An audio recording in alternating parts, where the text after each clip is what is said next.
They annihilated our world. Earth responded with no mercy. The morning sun cast long shadows across New York City when the sky began to burn. Captain Jake Morrison was drinking his coffee in the orbital defense station when the alarm started screaming. His coffee cup shattered on the floor as he rushed to the command center. "What's happening?" he shouted over the noise. "Unknown ships coming out of hyperspace," Lieutenant Sarah Kim called back. "Hundreds of them. They're massive." Jake looked at the screens. The ships were unlike anything he had ever seen.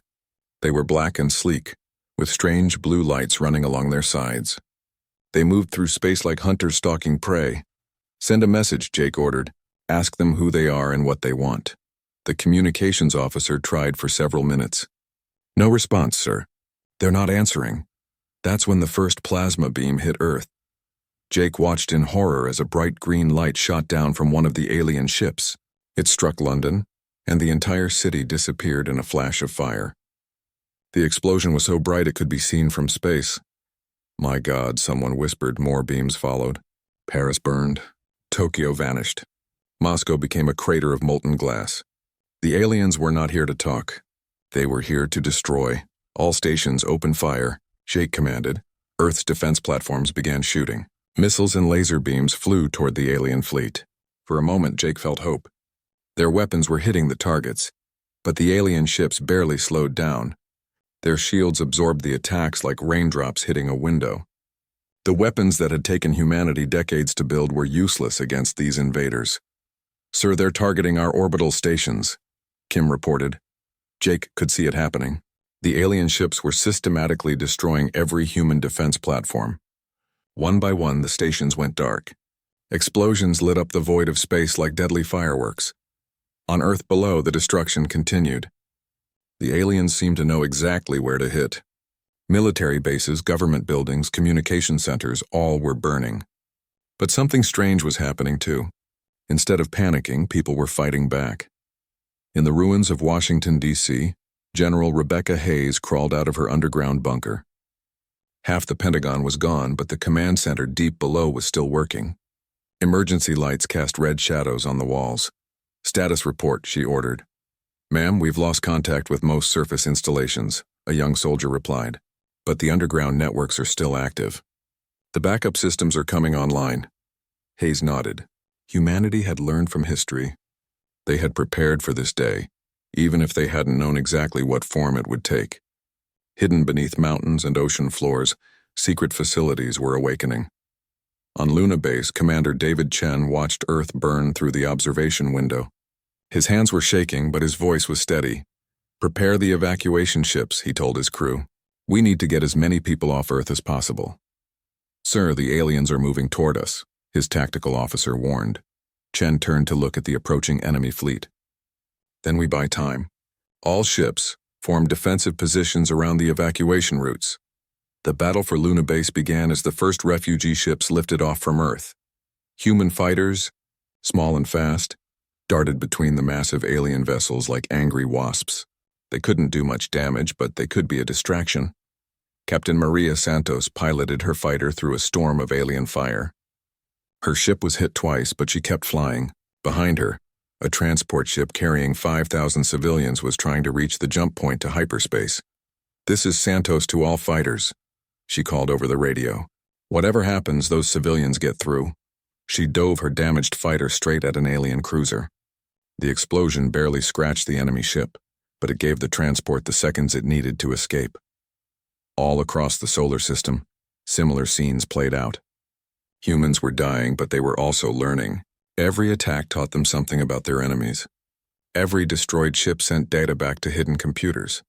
In an underground facility beneath the Rocky Mountains, Dr. Elizabeth Warner was already analyzing the alien technology. Her team had managed to recover pieces of debris from the first attacks. Their weapons used some kind of plasma containment field, she explained to her assistants. "The energy patterns are completely foreign, but there are weaknesses." Outside, the world was ending. Inside the bunker, humanity was beginning to plan its revenge. The aliens had made their first mistake. They thought humans were like other species they had conquered, weak, panicked, quick to surrender. Instead, they found a species that got more dangerous when cornered. In New Zealand, which had somehow avoided the worst of the attacks. Emergency broadcasts were going out to human colonies across the galaxy. The messages were simple but clear. Earth has fallen, but humanity survives. Prepare for war. The alien commander Zarkesh stood on the bridge of his flagship and watched the destruction below. His species, the Zaphirians, had conquered 47 worlds. Earth should have been easy.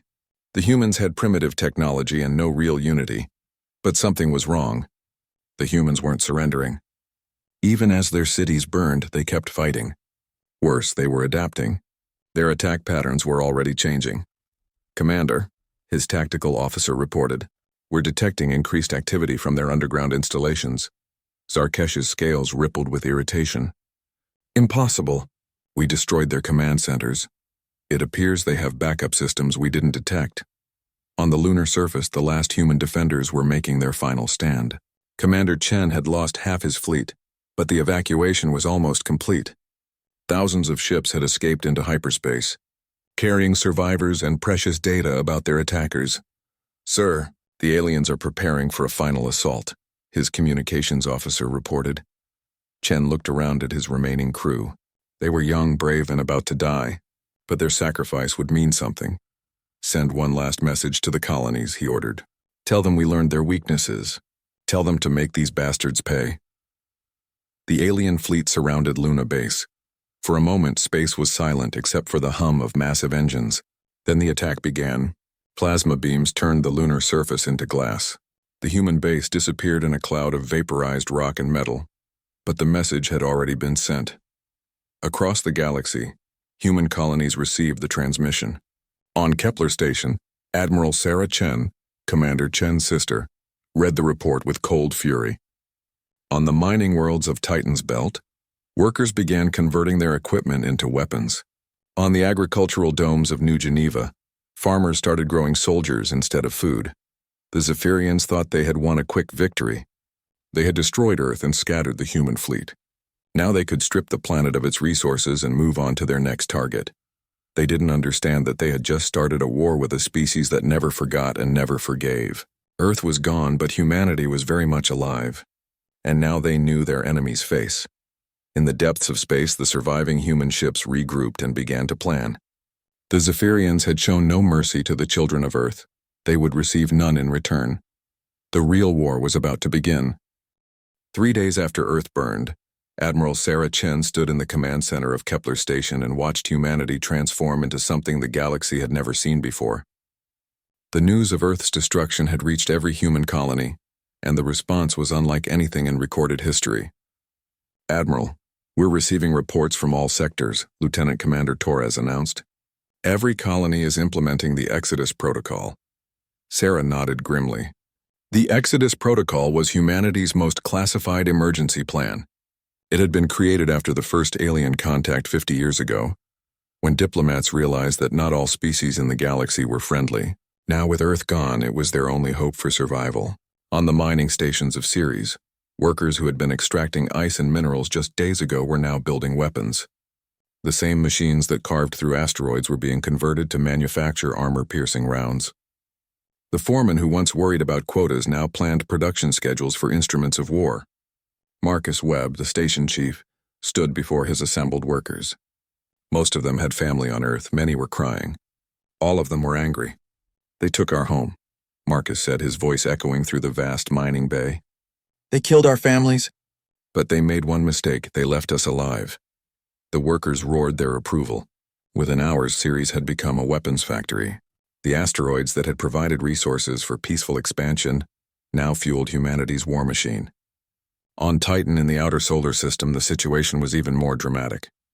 The research stations there had been working on experimental technologies for decades. Projects that had been theoretical yesterday became urgent priorities today.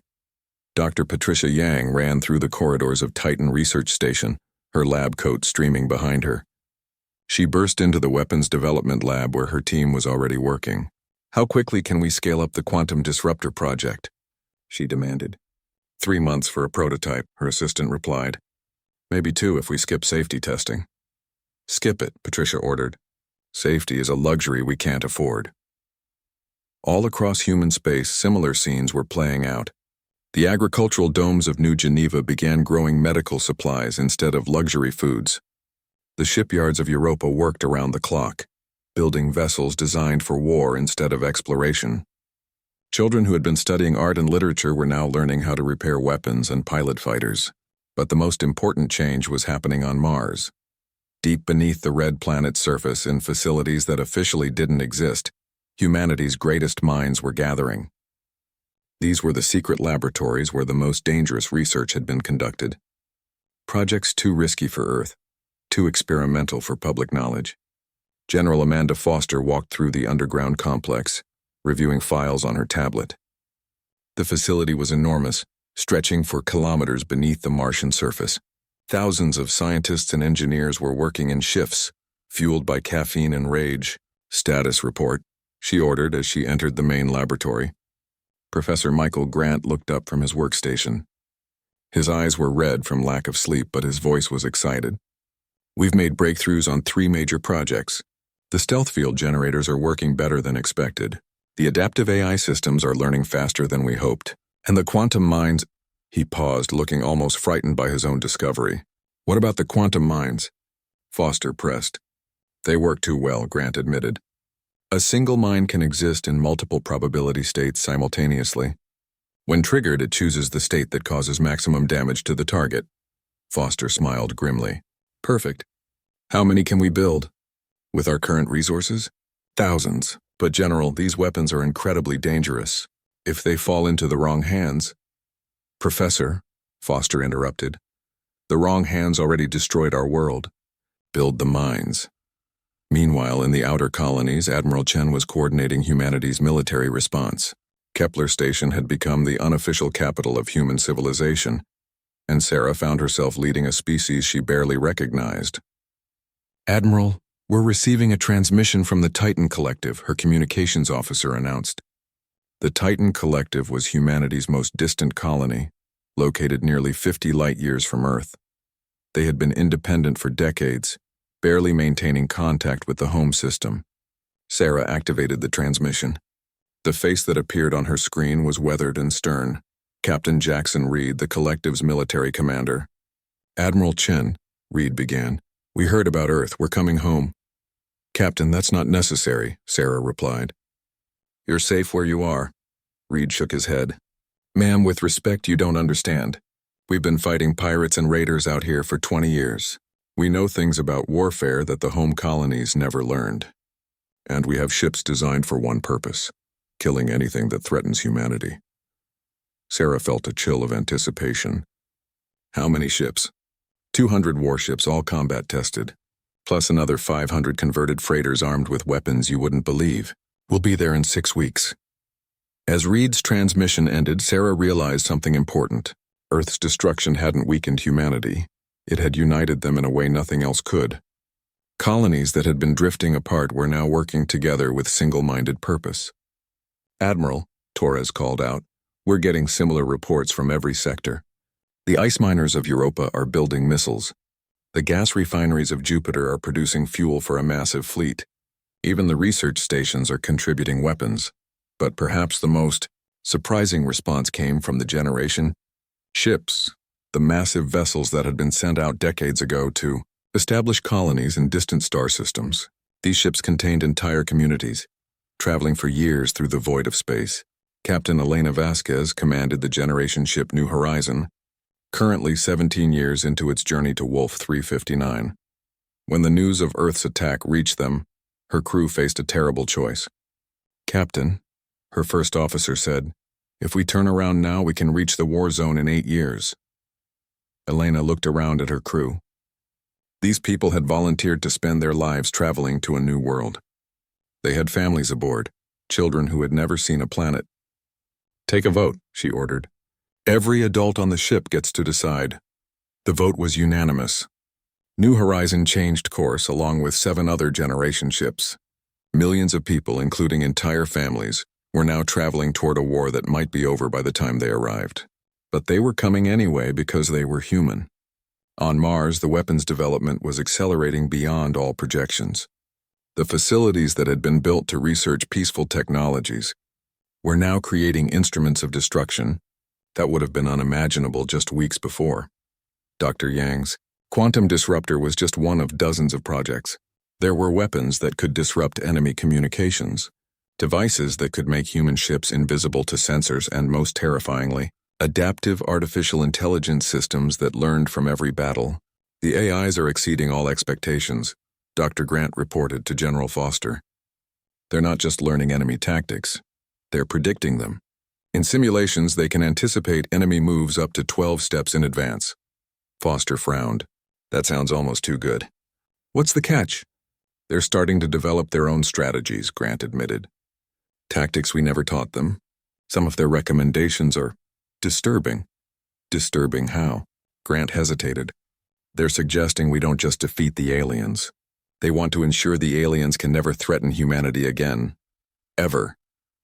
Foster was quiet for a moment. Then she nodded. Approved. Whatever the AIs recommend, implement it. As the weeks passed, humanity's transformation continued. The species that had once prided itself on exploration and peaceful expansion was becoming something harder, colder, and infinitely more dangerous. Admiral Chen received regular reports from across human space. Production was up 3,000%. Military recruitment had increased by 2,000,000%. Most remarkably, there had been no crime, no riots, no panic. Humanity had simply focused all of its energy on one goal: revenge. Admiral, Torres announced, we're receiving a transmission from the Zaphirian fleet. They're demanding our surrender. Sarah looked at the message. The aliens wanted humanity to submit, to accept their rule in exchange for being allowed to survive as slaves. She recorded her response carefully. It would be broadcast not just to the aliens, but to every human colony in the galaxy. This is Admiral Sarah Chen speaking for all of humanity. You came to our world seeking easy prey. You found something else entirely. We will not surrender. We will not submit. We will not stop until every trace of your kind has been erased from the galaxy. You wanted to be predators. Now you will learn what it means to be prey. The message was sent, and across human space, millions of people smiled grimly as they continued their work. The Zaphirians had awakened something they didn't understand, a species that became more dangerous the more it was threatened. The real war was about to begin, and humanity was almost ready. The first human counterattack came 6 weeks after Earth burned, and it was a disaster. Admiral Sarah Chen watched from Kepler Station as her hastily assembled fleet engaged the Zaphirian forces near the outer rim of the solar system. 20 human ships against 5 alien vessels. The humans should have had the advantage of numbers. They lasted exactly 17 minutes. Admiral, we're losing contact with the Aurora, her tactical officer reported, his voice tight with stress. On the main screen, Sarah watched the heavy cruiser Aurora break apart under alien fire. Its shields had collapsed within seconds of the first exchange. The enemy weapons were simply too advanced, too powerful. Recall all ships, she ordered. Full retreat. Of the 20 ships that had attacked, only 6 made it back to base. The others were either destroyed or drifting in space with their crews dead. It was humanity's first real test against the Zaphirians, and they had failed spectacularly. But Sarah wasn't discouraged. She was learning. Get me a full analysis of the battle data, she commanded. I want to know everything about their weapons, their shields, their tactics. 3 hours later, Dr. Elizabeth Warner arrived at the command center with a thick folder of reports. Her team had been analyzing every scrap of data from the battle. Admiral, we found several important things, she began. First, their weapons are definitely plasma-based, but they use a containment field we don't understand yet. Second, their shields operate on rotating frequencies. Third, and most important, they fight exactly the same way every time. Sarah leaned forward. Explain that last part. Their tactics are completely predictable, Warner continued. They always attack in the same formation, use the same maneuvers, target our ships in the same order. It's like they're following a manual. Sarah smiled grimly. Then we write a new manual. On Mars, the underground weapons laboratories had been working around the clock since Earth's destruction.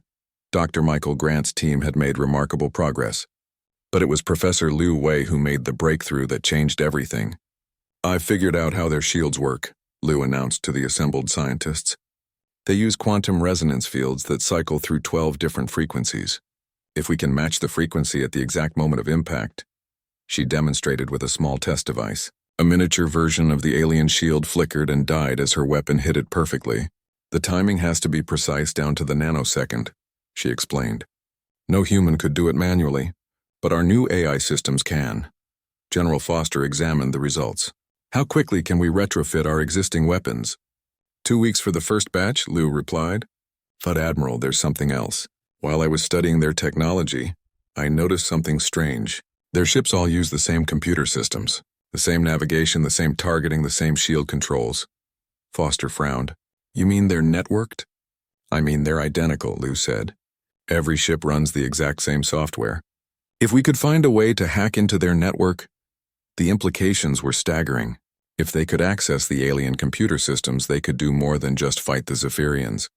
They could turn their own technology against them. Meanwhile, in the outer colonies, humanity's scattered fleets were learning through bitter experience. Every encounter with the aliens taught them something new, but the lessons came at a terrible cost. Captain Maria Rodriguez commanded the patrol ship Defiant in the Proxima Centauri system. Her crew had been watching for alien scouts when 3 Zephyrian ships appeared out of hyperspace. All hands to battle stations, she ordered. Remember what we learned from the Aurora's data. The Defiant was a small ship, lightly armed and fast. It couldn't win a direct fight with the aliens, but it could do something else. It could run, and while running it could gather intelligence. Take us in close, Rodriguez commanded. I want detailed scans of their hull composition, their engine signatures, everything. The Defiant raced between the alien ships like a minnow swimming between sharks. Plasma beams flashed around them, but the human ship was too small and too fast to hit easily. Captain, I'm detecting some kind of signal between their ships, the communications officer reported. They're definitely networked. Record everything, Rodriguez ordered. Even if we don't make it back, this data has to reach Mars. They did make it back, barely. The Defiant limped into port with half its hull melted and 3 crew members dead. But the data they brought was invaluable. Similar scenes played out across human space. Small, fast ships conducted hit-and-run attacks against alien patrols. They rarely did much damage, but they learned something from every encounter. Slowly, painfully, humanity began to understand their enemy. The Zaphirians, for their part, were becoming confused. They had expected the humans to surrender after the first few defeats. Instead, the attacks were increasing. Worse, the human tactics were evolving. Commander Zarkesh stood on the bridge of his flagship, studying reports from across the sector. His species had conquered dozens of worlds, and the pattern was always the same. Initial resistance, a few defeats, then surrender and acceptance of Zephirian rule. Humans were different. Sir, his tactical officer reported, we've detected another human attack on our supply convoy near Wolf 359. How many ships did they lose? Zarkesh asked. None, sir. They disabled 2 of our escorts and escaped before reinforcements arrived. Zarkesh's scales rippled with irritation. How is that possible? They're using new tactics, sir. Hit-and-run attacks, ambushes, coordinated strikes from multiple directions. Nothing like their previous assaults. On Mars, the scientific breakthrough that would change the war came from an unexpected source. Dr. Yang's quantum disruptor project had been successful, but it was her teenage intern, Kevin Park, who made the connection that mattered. Dr. Yang, Kevin said excitedly, I've been looking at the alien ship data and I think I understand how they work. Yang looked up from her calculations. Kevin was brilliant, but he was still just a student. What did you find? They're not really individual ships, Kevin explained. They're more like parts of a single organism. Look at this. He brought up a holographic display showing the alien fleet formations. See how they move? They're always in perfect coordination, like they're sharing the same brain. Yang studied the display. Kevin was right. The alien ships moved with a precision that was almost organic. You think they have a hive mind? I think they have a central control system, Kevin said. If we could find it and disrupt it, the implications hit Yang like a thunderbolt.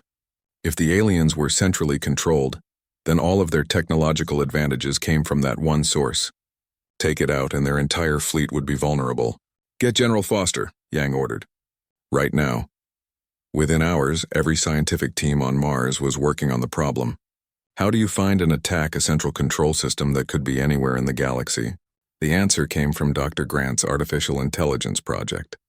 The AIs had been analyzing alien communication patterns. and they had found something interesting. "There's a signal," Grant reported to the assembled leadership. "Every alien ship receives regular updates from a source outside our detection range. The signal is heavily encrypted, but our AIs have been working on it." "How long until they crack it?" Foster asked. "Already done," Grant replied with a smile. "It turns out alien encryption isn't designed to handle artificial intelligence attacks. They probably never encountered anything like our AIs before." Admiral Chen reviewed the data from her command center on Kepler Station. The picture that emerged was both encouraging and terrifying. The aliens were indeed controlled by a central authority, located on a massive ship somewhere in deep space. But that ship was protected by the largest fleet humanity had ever seen. Thousands of vessels, including some that were larger than cities. "How do we get to it?" Torres asked. Sarah was quiet for a long moment. Then she smiled, and it was not a pleasant expression. "We don't attack it directly," she said. "We make it come to us." Over the following weeks, human tactics evolved rapidly. Instead of trying to fight the aliens ship to ship, they began targeting infrastructure, supply lines, communication relays, mining operations, everything the aliens needed to maintain their fleet. The new weapons from Mars helped enormously. Quantum disruptors that could punch through alien shields, stealth systems that made human ships invisible to enemy sensors, and most importantly, adaptive AIs that learned from every engagement. Captain Michael Torres, Sarah's son, commanded the stealth ship Ghost Rider on a mission to destroy an alien supply depot. His ship was one of the first to be equipped with the new technology. "Take us in slow," he ordered. "Remember, they can't see us, but they might detect our engine signature if we move too fast." The Ghost Rider approached the alien facility like a phantom. The depot was massive, processing resources from a dozen conquered worlds. Destroying it would force the aliens to divert ships from their main fleet. "Quantum torpedoes armed and ready," his weapons officer reported. "Fire!" The torpedoes struck the depot's power core, and the explosion could be seen from 3 star systems away. The Ghost Rider was already gone, racing through hyperspace toward its next target. Similar attacks were happening across the galaxy. Human ships now equipped with alien-derived technology and guided by artificial intel. The meeting was a trap, but not the kind the Zaphirians expected. Admiral Sarah Chen stood on the bridge of her flagship, the Retribution, as it approached the neutral coordinates where the aliens had agreed to negotiate. Around her, the largest human fleet ever assembled waited in the shadows of a nearby nebula. "Admiral, we're detecting the Zephirian command ship," her tactical officer reported. "It's enormous. 15 kilometers long, heavily armed." Sarah nodded. The alien ship was exactly what their intelligence had predicted. A massive vessel that served as both military headquarters and mobile city. More importantly, it was the central control node for the entire Zephirian fleet. "How many escort ships?" she asked. 200 confirmed, probably more hidden in the gas clouds." "Perfect," Sarah said with a cold smile. "Signal the fleet. Execute Operation Vengeance." The negotiation had been humanity's idea from the beginning. They had never intended to talk peace with the species that destroyed Earth. Instead, they had spent 3 months preparing the most elaborate trap in galactic history. As the Retribution approached the meeting point, thousands of human ships emerged from their hiding places. They had been waiting in the nebula for weeks, using new stealth technology to remain undetected. Ships from every human colony, armed with weapons that the aliens had never seen before. But the real surprise wasn't the size of the human fleet. It was what they had learned about their enemy. Dr. Elizabeth Warner stood in the Retribution science bay, making final preparations for the attack.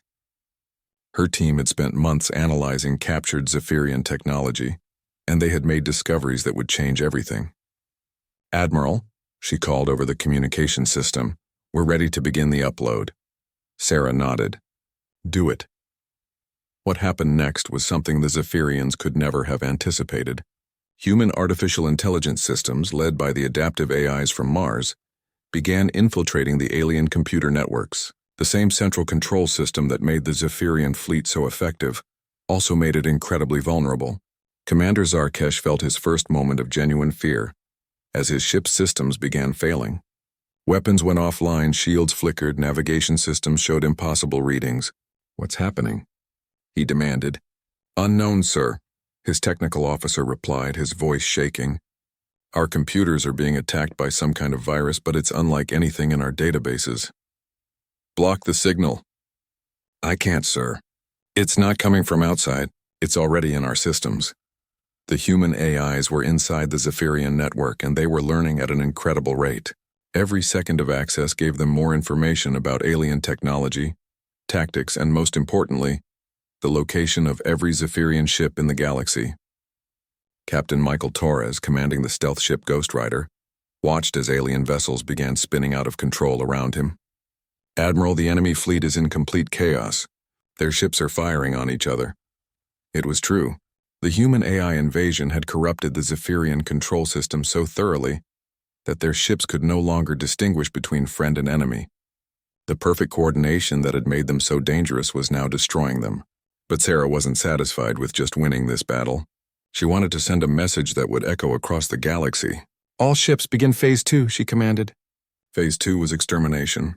The human fleet, now numbering over 3,000 ships, began systematically destroying every alien vessel. But these weren't quick, clean kills. The humans used their new quantum weapons to disable enemy ships first, leaving them helpless but alive. Admiral Chen, came a transmission from the Zephirian command ship. We surrender. Please stop the attack. Sarah's response was broadcast on all frequencies, ensuring that every surviving alien could hear it. You showed no mercy to the children of Earth, she said, her voice cold as space. You will receive none in return. The destruction continued. One by one, the alien ships were reduced to scrap metal and vapor. The few that tried to escape found human vessels waiting for them at every hyperspace exit point. This was no longer a battle. It was an execution. On Mars, Dr. Grant watched the battle through the AI networks that were still infiltrating alien systems.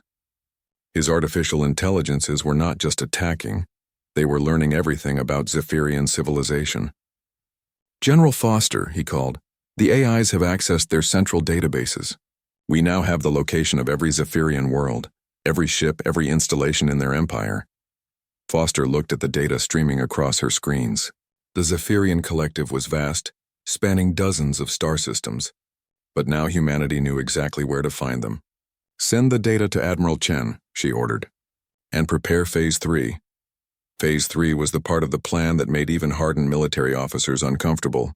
It wasn't about defeating the Zaphirians, it was about ensuring they could never threaten anyone again. Back in space, the battle was ending. Of the 200 alien ships that had escorted the command vessel, none remained. The massive command ship itself was disabled, its crew trapped inside a vessel that no longer responded to their commands. Admiral, Torres reported, we're receiving desperate transmissions from all over the sector. Other Zephirian fleets are trying to reach this location. Let them come, Sarah replied. We have something special waiting for them. As if summoned by her words, 3 more alien fleets emerged from hyperspace.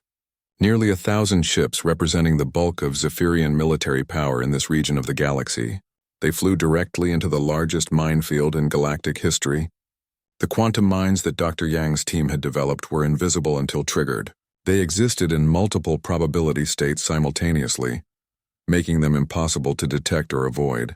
When the alien ships approached, the mines chose the probability state that would cause maximum damage. The explosions lit up space like a new sun. Ship after ship vanished in bursts of quantum fire. The aliens tried to retreat, but the mines followed them, existing wherever they would do the most harm.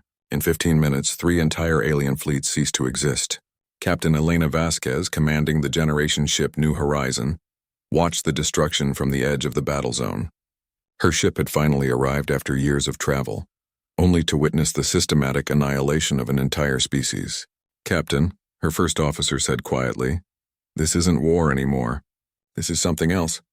Elena nodded grimly. The humans had become something that even she didn't fully recognize. The species that had once prided itself on exploration and peace was now demonstrating a capacity for total warfare that terrified even their own people. But Earth was gone. Billions of humans were dead, and the aliens had shown no mercy when they held the advantage. Admiral Chen opened a communication channel to the disabled command ship. The alien commander's face appeared on her screen, his scales pale with fear. Commander Zarkesh, she said, you wanted to see how humans respond to threats. Consider this your education. Please, the alien begged, we can negotiate. We can make reparations for your world. Sarah's laugh was cold. You think this is about reparations? You think there's some price you can pay for the murder of our homeworld? She leaned forward, her eyes burning with controlled fury. This is about ensuring that what you did to Earth never happens to anyone else. Ever. Around the disabled command ship, human vessels began taking positions. Each one was armed with the new quantum weapons, capable of reducing the massive alien vessel to its component atoms. Admiral, came a transmission from Dr. Grant on Mars. The AIs have finished their analysis. We have everything we need, Sarah nodded. Begin the final phase. The quantum weapons fired simultaneously. The Zaphirian command ship, the heart of their entire civilization, disappeared in a flash of contained nuclear fire. With it died the central control system that coordinated their empire. Across the galaxy, Zaphirian ships suddenly found themselves cut off from their command structure. Their perfect coordination vanished. Their technological advantage evaporated. They were no longer a unified force, and they were just individual ships scattered and alone. And humanity was coming for every single one of them. All ships, Admiral Chen broadcast to her fleet, set course for Zephyr Prime. It's time to end this. The human fleet turned and jumped to hyperspace, leaving behind a graveyard of alien ships. But this was just the beginning. They had proven that the Zaphirians could be beaten, that their technology could be overcome, that their empire could be shattered. Now came the hard part, hunting down every remaining alien and ensuring that the species that destroyed Earth would never threaten anyone again. The wolves of war were loose in the galaxy, and they were hunting. The siege of Zephyr Prime lasted exactly 14 hours, not because the planet was lightly defended, but because humanity had become something the galaxy had never seen before, a species completely dedicated to the total extinction of their enemies.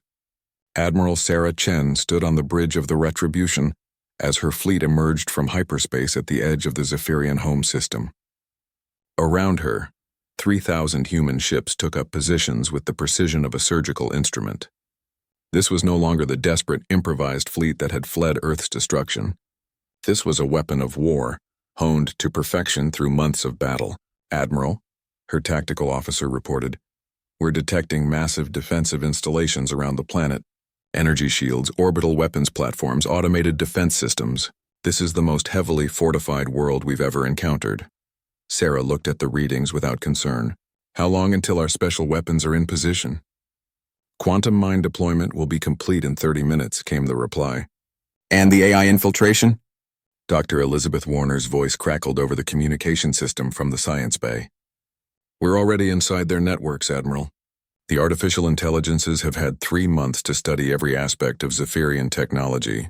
Their defenses might as well be made of paper. The truth was terrifying in its simplicity.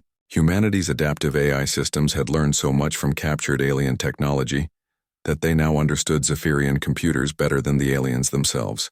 Every defensive system, every weapon, every ship in the system was vulnerable to human electronic warfare. But Sarah wasn't interested in simply defeating the defenses. She wanted the aliens to understand exactly what was happening to them. Open a channel to the planet, she ordered. All frequencies.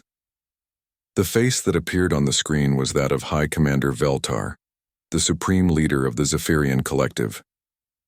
His scales were a deep blue color that Sarah had learned indicated extreme stress. Human Admiral, Veltar began, we wish to discuss terms of surrender.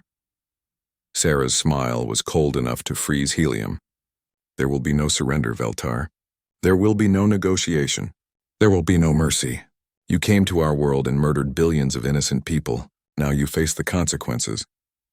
But surely you don't intend to destroy our entire civilization, Veltar protested. We can coexist. We can make reparations. Can you bring back the dead children of Earth? Sarah asked quietly. Can you restore the cities you burned? Can you undo the terror you caused? When Veltar remained silent, Sarah continued. You see, that's the difference between your species and mine. You think in terms of conquest and submission. We think in terms of permanent solutions. Around Zephyr Prime, the human fleet began its attack. But this wasn't the chaotic battle that had marked earlier engagements. This was systematic, methodical, and absolutely unstoppable. The quantum mines struck first. Invisible until the moment they exploded, they materialized inside the alien defense stations and detonated simultaneously. In a single instant, The orbital defenses that had taken centuries to build simply ceased to exist. Captain Michael Torres, commanding the Ghost Rider, led the assault on the remaining military installations. His ship and hundreds of others like it phased through the planet's energy shields as if they weren't there. "How are we doing this?" his weapons officer asked in amazement. "The AIs cracked their shield frequencies months ago," Torres replied. "We're not breaking through their defenses, we're walking through them like they invited us in." The Zaphirian fleet tried to respond, but their ships were already compromised. Human AIs had infiltrated their computer systems so thoroughly that the aliens were essentially fighting with weapons controlled by their enemies. Captain Maria Rodriguez, now commanding the heavy cruiser Vengeance, watched as alien ships fired on each other in complete confusion. "Their targeting systems have been reprogrammed," her tactical officer reported. "They think every ship in their fleet is a human vessel." It was a fitting end, Rodriguez thought. The same central control system that had made the Zaphirians so effective was now destroying them from within. But the ground battle was where humanity showed its true nature. General Amanda Foster led the first wave of human troops onto Zephyr Prime's surface. These weren't the explorers and scientists who had once represented humanity among the stars. These were soldiers hardened by the loss of their homeworld, equipped with weapons that made them more dangerous than anything the galaxy had ever seen. "Remember," Foster broadcast to her troops, "this is the species that showed no mercy to our families. Show them what mercy looks like when humans give it." The Zephirian ground forces fought bravely, but they were facing an enemy that had learned to fight without honor, without restraint, without any consideration except total victory. Human soldiers equipped with adaptive armor moved through Zephirian cities like ghosts. Their weapons, derived from captured alien technology but improved by human ingenuity, could penetrate any defense the aliens had. More terrifyingly, the soldiers were guided by artificial intelligences that knew every detail of Zephirian tactics and psychology. The AIs had studied captured aliens for months, learning not just how they fought but how they thought. Every Zephirian weakness, every fear, every cultural taboo was known and exploited. Within hours, the planetary government had fallen. Within half a day, organized resistance had ended. The most powerful world in the Zephirian collective had been conquered by a species they had dismissed as primitive. But Sarah wasn't finished. "Admiral," Dr. Grant called from Mars, "we've completed our analysis of their technology. We know how to build their hyperspace drives, their energy weapons, their planetary shields. With their own technology, we can reach any world in their empire within weeks." Sarah nodded. "Begin Phase 5. Phase 5 was the final solution, the complete eradication of the Zephirian collective. Across the galaxy, human fleets equipped with alien technology began appearing at Zephirian worlds. The attacks followed the same pattern every time. First, the AIs infiltrated the planetary defenses. Then quantum mines eliminated orbital installations. Finally, human ground forces landed and began the systematic elimination of all alien presence. Some worlds tried to surrender. They offered tribute, slavery, anything to avoid destruction. The human response was always the same. "You showed no mercy to Earth, you will receive none in return." Planet after planet fell. The Zephirian collective, which had dominated this region of the galaxy for centuries, was being systematically erased from existence. Captain Elena Vasquez, still commanding the generation ship New Horizon, found herself participating in the siege of Zephyr Secondary, a major industrial world. Her ship, designed for peaceful colonization, had been converted into a mobile weapons platform. "Captain," her first officer said, "we're receiving surrender offers from the planet's surface." Elena looked at the readings. Millions of Zephirians lived on that world. Not all of them were soldiers. Many were civilians, even children. For a moment she hesitated.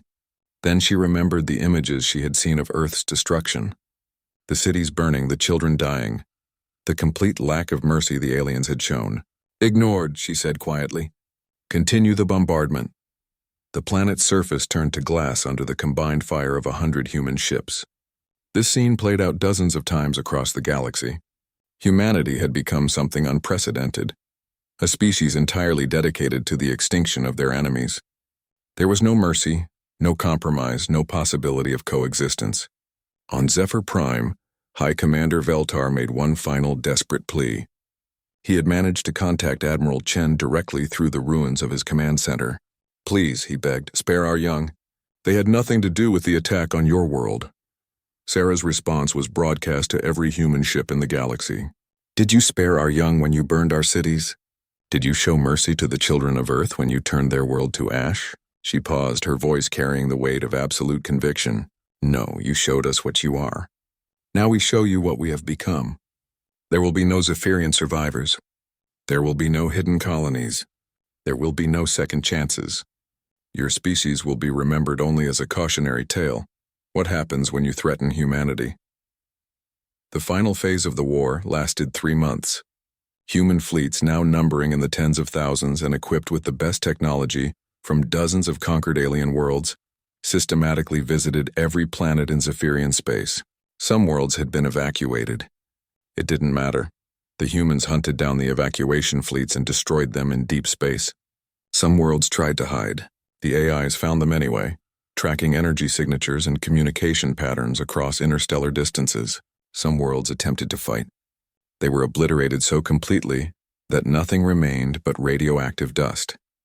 Dr. Grant's artificial intelligences, now spread throughout captured alien networks, had become something beyond their original programming.